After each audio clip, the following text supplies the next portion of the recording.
There's no feeling more intense than starting over. If you deleted your homework the day before it was due, as I have, or if you left your wallet at home and you have to go back after spending an hour in the commute. If you won some money at the casino and then put all your winnings on red but it came up black. If you got your best shirt dry cleaned before a wedding and then immediately dropped food on it. If you won an argument with a friend and then later discovered that they just returned to their original view. Starting over is harder than starting up. If you're not ready for that, like if you've already had a bad day, then what you're about to go through might be too much. Feel free to go away and come back. I'll be here. Alright, thanks for coming with me on this trip. I'll understand if you have to take a break at any point. Just find a safe place to stop and quit the game. Don't worry, I'll save your progress, always, even your mistakes. This game is a homage to a free game that came out in 2002, titled Sexy Hiking. The author of that game was Jazuo, a mysterious Czech designer who was known at the time as the father of B games. And B games are rough assemblages of found objects. Designers slap them together very quickly and freely, and they're often too rough and unfriendly to gain much of a following. They're built more for the joy of building them than as polished products. In a certain way, Sexy Hiking is the perfect embodiment of a B game. It's built almost entirely out of found and recycled parts, and it's one of the most unusual and unfriendly games of its time. In it, your task is simply to drag yourself up a mountain with a hammer. And that act of climbing, in the digital world or in real life, has certain essential properties that give the game its flavor. No amount of forward progress is guaranteed. Some cliffs are too sheer or too slippery. And the player is constantly, unremittingly in danger of falling and losing everything. Anyway, when you start Sexy Hiking, you're standing next to this dead tree that blocks the way to the entire rest of the game. It might take you an hour to get over that tree, and a lot of people never got past it. You prod and you poke at it, exploring the limits of your reach and your strength, trying to find a way up and over. And there's a sense of truth in that lack of compromise. Most obstacles in video game worlds are fake. You can be completely confident in your ability to get through them once you have the correct method or the correct equipment or just by spending enough time. In that sense, every pixelated obstacle in Sexy Hiking is real.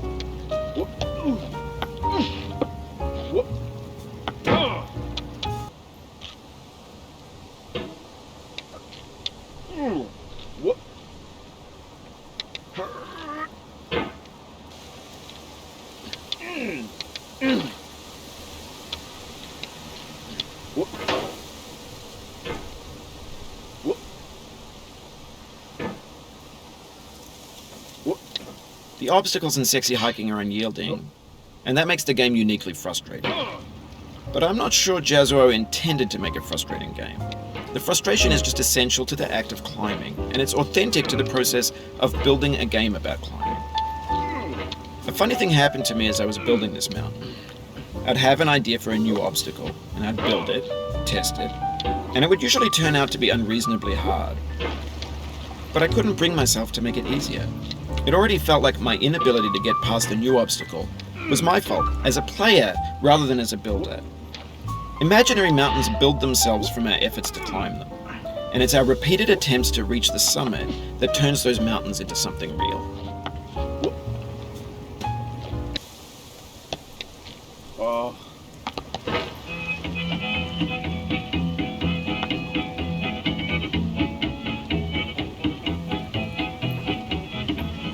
Get nasty, boy.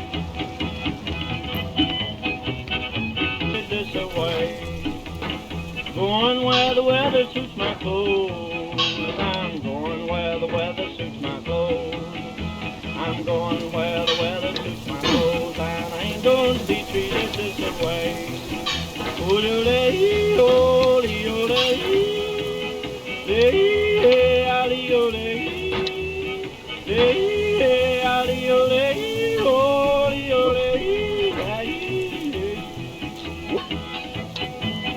Turn down, boy, turn down. Hey!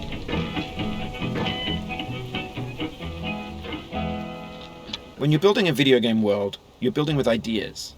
And that can be like working with quickset cement.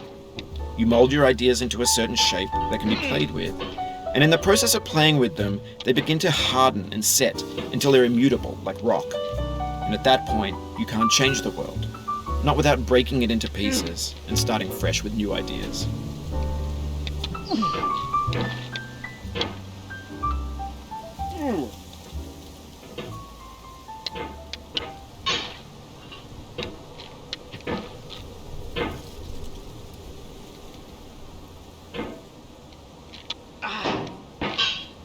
You know it's possible.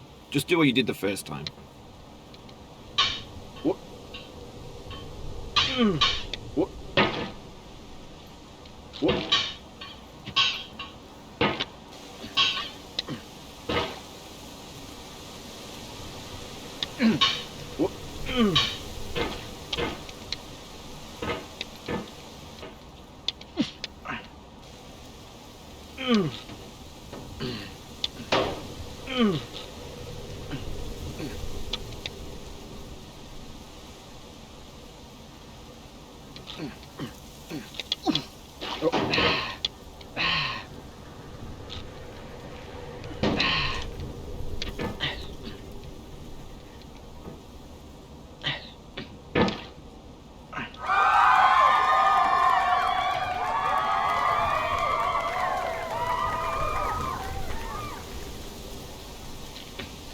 For years now, people have been predicting that games would soon be made out of prefabricated objects, bought in a store and assembled into a world. And for the most part, that hasn't happened, because the objects in the stores are trash. I don't mean they look bad or that they're badly made, although a lot of them are. I mean they're trash in the way that food becomes trash as soon as you put it in the sink. Things are made to be consumed and used in a certain context, and once the moment is gone, they transform into garbage. In the context of technology, those moments pass by in seconds. Over time, we've poured more and more refuse into this vast digital landfill that we call the internet. It now vastly outnumbers and outweighs the things that are fresh and untainted and unused. When everything around us is cultural trash, trash becomes the new medium, the lingua franca of the digital age. And you can build culture out of trash. But only trash culture. B games, B movies, B music, B philosophy.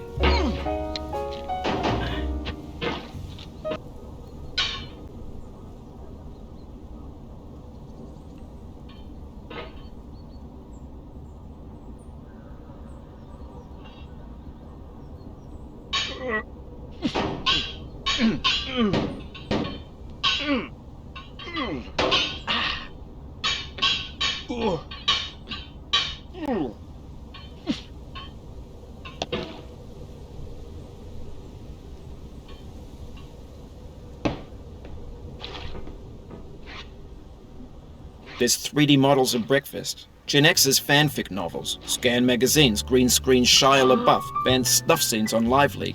Facebook's got lifelike bots with unbranded adverts and candid shots of Kanye and Taylor Swift mashups, car crash epic failed GIFs, Russian dashcam vids, discussions of McRibs, discarded, forgotten, unrecycled, muddled, rotten, untitled. Everything's fresh for about 6 seconds, until some newer thing beckons, and we hit refresh. And there's years of persevering, disappearing into the pile, out of style, out of sight. Oh. What? What?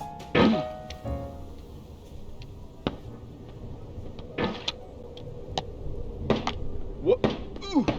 Oh. What?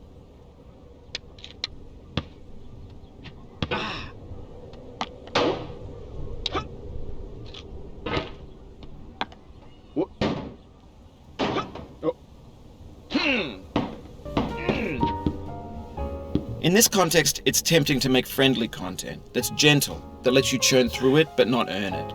Why make something demanding if it just gets piled up in the landfill, filed in with the bland things?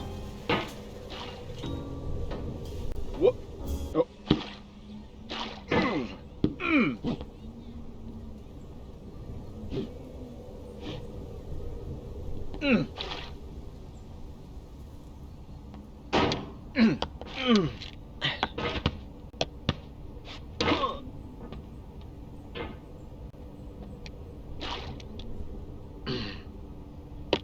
When games were new, they wanted a lot from you.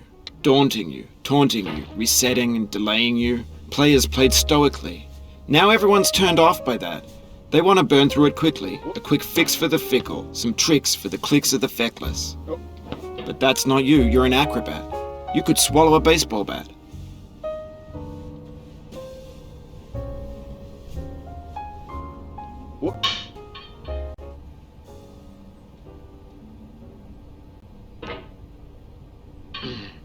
Now I know, most likely you're watching this on YouTube or Twitch, while some dude with 10 million views does it for you, like a baby bird being fed chewed up food. That's culture too.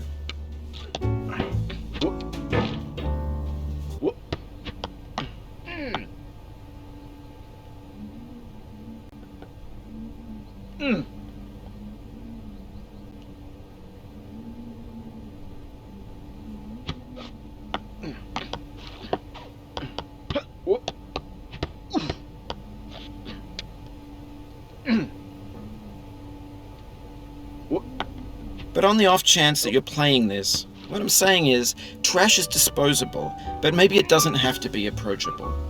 What's the feeling like? Are you stressed? I guess you don't hate it if you got this far. Feeling frustrated? It's underrated.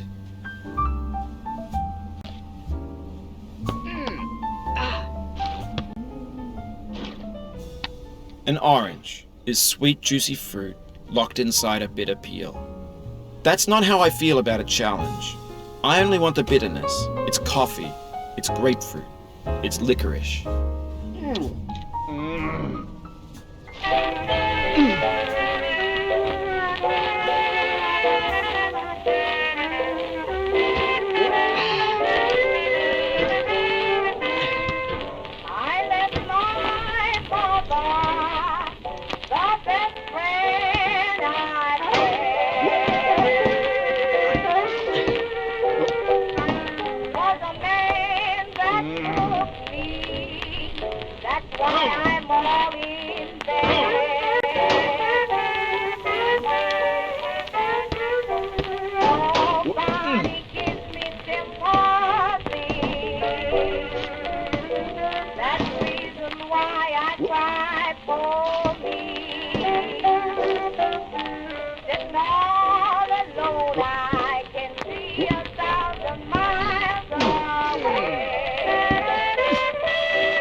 Sorrow is my own yard, where the new grass flames as it has flamed often before, but not with the cold fire that closes round me this year. William Carlos Williams.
No. Of all sad words of tongue or pen, the saddest are these. It might have been. John Greenleaf Whittier.